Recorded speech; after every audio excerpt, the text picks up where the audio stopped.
Pak, tidak ada suaranya.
Jadi Abraham Lincoln ini termasuk salah satu tokoh yang dia presiden di mana di masa itu saat terjadi berkecamuk perang saudara di Amerika, dia juga. Jadi makanya seringkali Abraham Lincoln ini dikenal dengan tokoh abolisionis. Abolition itu abolit itu menghapus. Abolition of slavery, gitu. Jadi penghapusan perbudakan. Nanti akan saya carikan secara khusus topik tentang slavery ya di Amerika. Jadi bagaimana sejarahnya perbudakan itu terjadi di Amerika akan kita bahas secara khusus. Waktu itu ini ya, ini tanda waktunya ini 1861 ya. Jadi Abraham Lincoln itu sebetulnya 2 periode, cuma pada periode kedua dia meninggal karena ditembak oleh seseorang, oleh tokoh yang pengennya tidak mau perbudakan dihapus. Makanya ini kan tulisan waktunya kan 1861 sampai 65. Sebenarnya ada 2 periode ya. Cuma dia di periode kedua tertembak tewas. Ini dalam sejarah Amerika, Abraham Lincoln terkenal sebagai tokoh penghapus perbudakan. Seringkali dia disebut di abolitionist. Tokoh yang dia dengan getol untuk mengatakan budak itu harus dihapus, itu nggak sesuai dengan human right. Bahwa penggunaan budak, tenaga manusia, tapi yang diberlakukan sebagai budak itu kayak barang dagangan. Jadi budak di masa itu bisa diperjualbelikan. Jadi kalau seseorang kekurangan duit, nggak punya duit, maka diambil budak-budaknya dijual ke orang lain, ke keluarga lain. Nah itu yang akhirnya banyak orang nggak setuju dengan praktek perbudakan. Salah satunya adalah Presiden Abraham Lincoln ini yang dia dengan sangat gigih, nggak bisa ini perbudakan itu terus-menerus dilanjutkan. Nah, rupanya waktu itu saat terjadi perang saudara itu ada orang-orang selatan ini ya dia nggak mau. Perbudakan itu sangat membantu pengolahan lahan kami. Tapi akhirnya karena tidak bisa jalan damai terjadi civil war. Jadi perang saudara itu pernah terjadi di Amerika. Jadi antara orang selatan dan utara tembak-tembakan perang. Yang akhirnya pertempuran itu dimenangkan oleh wilayah utara. Sehingga sejak itu ini tulisannya 1865 ini sebagai tonggak berakhirnya perbudakan. Jadi sejak 1865 di masa Abraham Lincoln ini sudah nggak ada lagi praktek perbudakan. Walaupun pada prakteknya sampai bahkan sekarang orang-orang kulit hitam itu ya dianggap tetap diremehkan ya oleh masyarakat kulit putih terutama. Walaupun ya sekarang sudah ada tokoh yang terkenal bahkan menjadi presiden. Siapa itu? Obama ya. Barack Obama itu ibunya kulit putih, tapi bapaknya seorang dokter kulit hitam. Jadi campuran, blasteran ya. Saya dulu pernah ketemu ibunya Barack Obama itu saat saya kuliah di tahun 80-an ya. Saya kuliah 1980-an di Gajah Mada. Dulu ada ibu-ibu cantik ya, orang kulit putih, antropolog. Itu rupanya ibunya Barack Obama. Yang waktu itu sebagai dosen tamu diundang oleh Gajah Mada untuk mengajar ya. Di fakultas saya dulu di sastra dan budayaan. Ada dulu di fakultas saya ada jurusan antropologi. Ini ibunya Obama itu datang mengajar. Ini catatan. Ini ya. Ini catatan tentang Abraham Lincoln adalah Bene Monis Ep, Trail Splitter, The Great Emancipator, kemudian Nah, ini ya. Who preserved the Union during the American Civil War. Jadi dia orang juga yang ikut berjasa karena atas pimpinan pasukan yang dia pimpin, rakyat yang dipimpin itu bisa memenangkan perang saudara, itu bisa akhirnya mengakhiri perbudakan.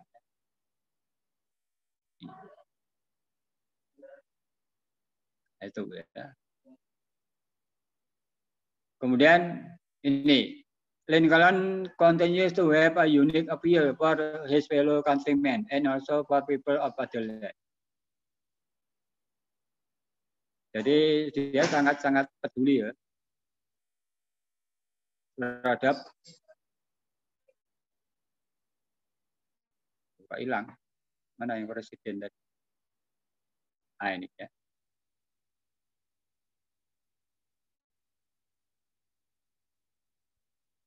Itu keterangan salah satu catatan terhadap Lincoln gitu.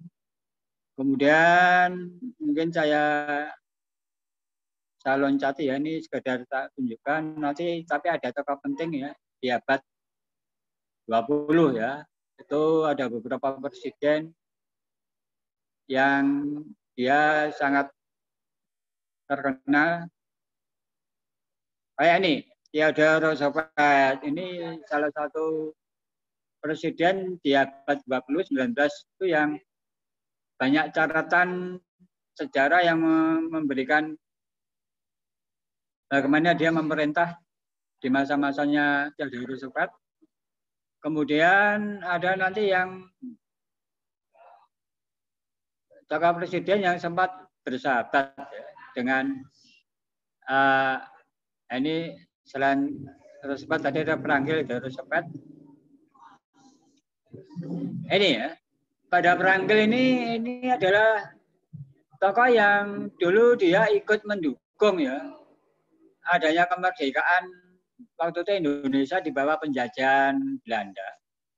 Maka salah satu negara yang pertama yang ikut juga mengakui kedaulatan Indonesia itu waktu itu negara Amerika yang saat itu di bawah ini ya, di bawah pemerintahan Franklin D. Roosevelt. Ini tokoh yang cukup berjasa bagi Indonesia ya. Karena dialah yang juga pertama kali ikut memberikan dukungan terhadap kemerdekaan Indonesia. Kemudian nanti ada John F. Kennedy.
Maka dia bisa menjadi warga Amerika. Jadi John F. Kennedy ini tokoh yang sangat toleran.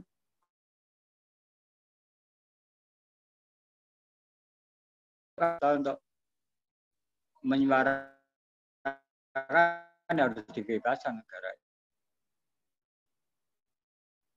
Dan dia sangat setuju dengan programnya Bung Karno yang sangat peduli dengan rakyat dan macam-macam. sehingga sempat bertemu ya. Jadi John F. Kennedy ini dia sama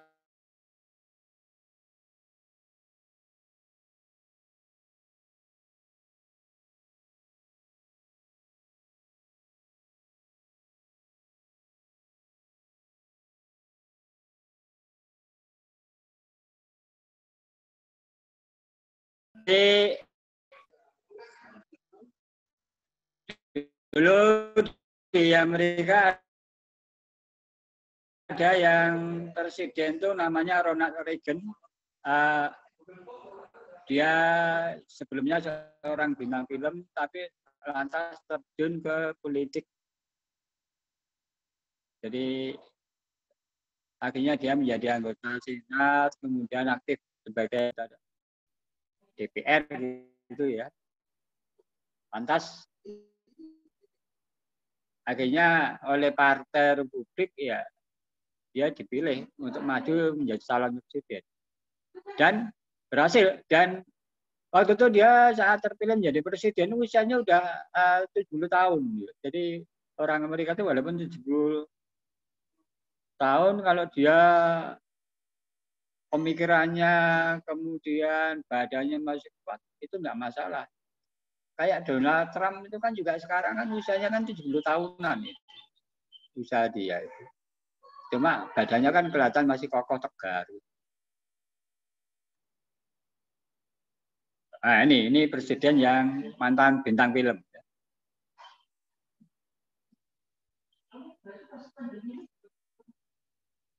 Kemudian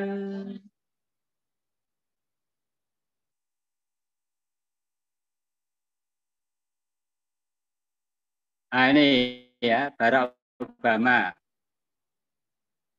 Jadi Barack Obama itu 4 tahun yang dia presiden Amerika yang memerintah Amerika dari Partai Demokrat tahun 2009 sampai 2000 periode ya menjabat. Jadi banyak program-programnya itu yang memang bisa terpenuhi dan rakyat merasa puas. Sehingga saat Pilpres yang periode keduanya pun rakyat tetap percaya kepada Donald Trump ini. Pada Barack Obama. Sehingga Barack Obama ini kulitnya hitam kan, dia memang campuran, blasteran. Cuma walaupun kulit hitam ya bukan kulit hitam preman ya. Bapaknya seorang dokter ya. Ibunya pun juga seorang ilmuwan. Jadi makanya juga ini juga kelihatan sangat cerdas Barack Obama ini karena dia pendidikannya juga lulusan perguruan tinggi. Jadi dia mengawali sebelum menjadi nyalon presiden sebagai anggota Senat, anggota DPR dan anggota Senat. Jadi biasanya kalau di Amerika seseorang kalau mesti mengawali karirnya itu sebagai anggota senator. Ya nanti kalau dia menjadi anggota Senat bisa saja diawali menjadi gubernur negara bagian. Kemudian kalau sudah menjadi gubernur, ya kalau bagus kinerjanya, maka oleh partai akan dicalonkan menjadi presiden. Barack Obama ternyata 2 periode ya mampu memimpin Amerika. Kemudian ini yang sekarang Donald Trump. Ini Partai Republik 17 sampai ini nanti 2004 tahun ya. Ini kan sudah 2021 ya. Sampai nanti bulan Maret ya. Jadi di Amerika itu masa pergantian waktu itu ya nanti pada barangkali awal atau akhir tahun ini sudah ada Pilpres. Kemudian nanti pelantikan itu pada bulan Maret untuk presiden yang baru. Ya, ini presiden yang sekarang ini juga sudah cukup tua, coba kita lihat. Donald Trump lahir 46. Artinya apa? dia usianya kalau sekarang tahun 46 ke 2020 hampir 80 tahun kan, 74 ya usia dia ya. Ya, 70 tahun.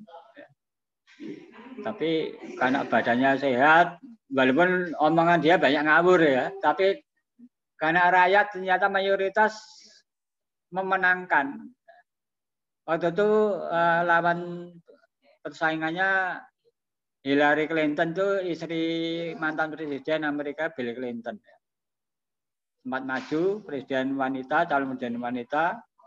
Cuma sayangnya suaranya dikalahkan oleh Donald Trump. Walaupun konon dari hasil perhitungan sebetulnya suaranya itu lebih besar Hillary Clinton. Tapi cara Amerika itu pemenangan tidak dari jumlah suara, tapi dari jumlah negara bagian. Di Amerika kan ada 54 negara bagian. Jadi seorang presiden baru bisa menang kalau lebih dari separuh negara bagian memilih dia. Jadi kalau 54 kan 27. Sehingga harus ada paling tidak 28 negara bagian itu dia menang. Suaranya menang. Ini rupanya yang terjadi di Donald Trump. Ya.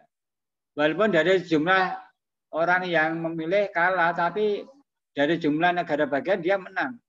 Dan akhirnya Mahkamah Agung tetap menentukan ya Donald Trump yang terpilih. Walaupun banyak kebijakan-kebijakan itu banyak rakyat tuh sekarang agak kecewa ya. Karena Pak Donald Trump ini sebelumnya dia memang bukan politisi tapi punya banyak duit. Dia seorang pengusaha ya. Jadi Donald Trump ini catatannya ini perusahaannya banyak ya. Ada hotel, kemudian kasino, ada golf, ada dia di properti, kemudian dia memang seorang pengusaha. Ini yang akhirnya ya dia kalau pengusaha itu memimpin bagaimana dapat untung yang nggak terlalu memikirkan rakyat sehingga banyak kebijakan dia itu yang ada yang kabur.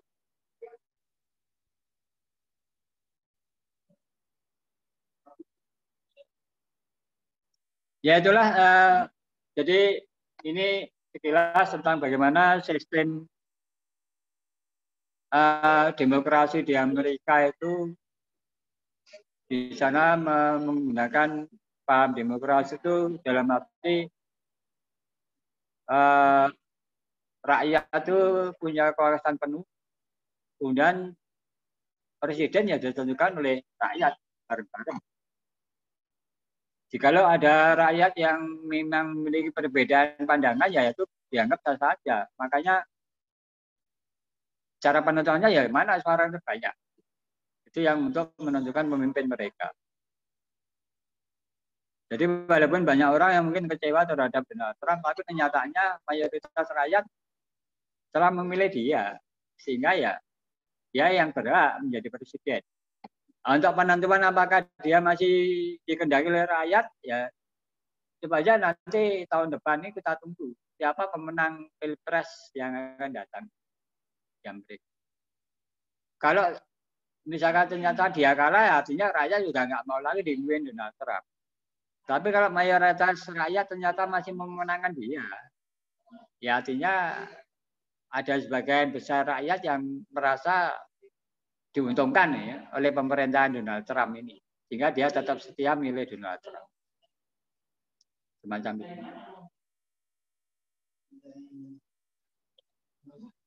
Oke, sampai di sini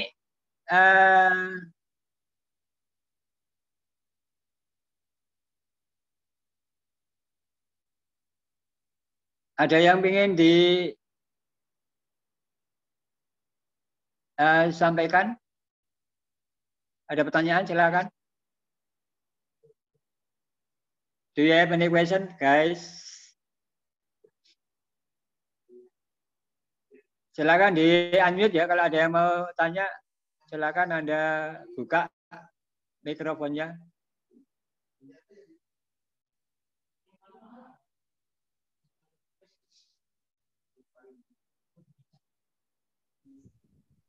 I don't have any, sir.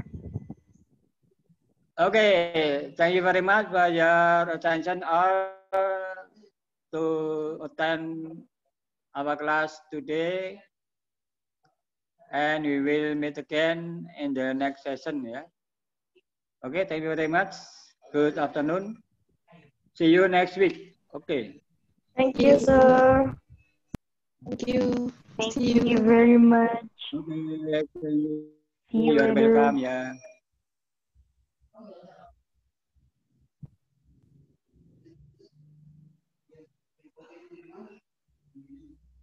Mhm.